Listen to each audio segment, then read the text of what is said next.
Starship fusion কিচেনের প্রত্যেকটা recipe আমার কাছে অসাধারণ লেগেছে এবং 30টি পর্বই আমি খুব মনোযোগ দিয়ে দেখেছি এবং অপেক্ষা করেছি কবে আসবে, কবে একটা নতুন রান্না আমি শিখতে পারবো।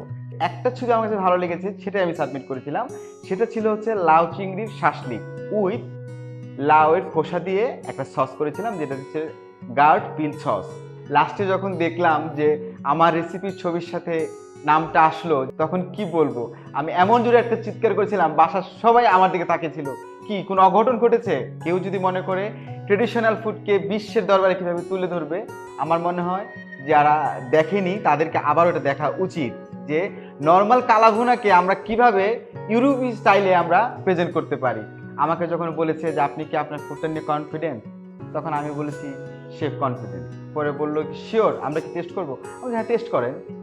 তো ওনারা আমার বলছে যে আপনার কনফিডেন্স লেভেলটা দেখেই কিন্তু ভালো লেগেছে, যে আপনারটা মনে হয় ভালোই হয়েছে, তাহলে টেস্ট করা যায়। আফসানা মিমি আপুর কথা যদি বলি, যে উনি হয়তো আমাকে সব মার্ক দিয়ে দিচ্ছে। আর তারেক শেফের চেহারাটা দেখলে মনে হয় শেষ, আজকের পর্বে মনে হয় আমি আর যেতে পারছি না।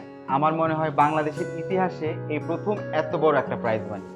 আর ভাগ্যক্রমে যদি এটা পেয়েই যাই, তাহলে আমি আমার একটা ব্র্যান্ড তৈরি করব ফিউশন শেফের আর্ন দিয়ে।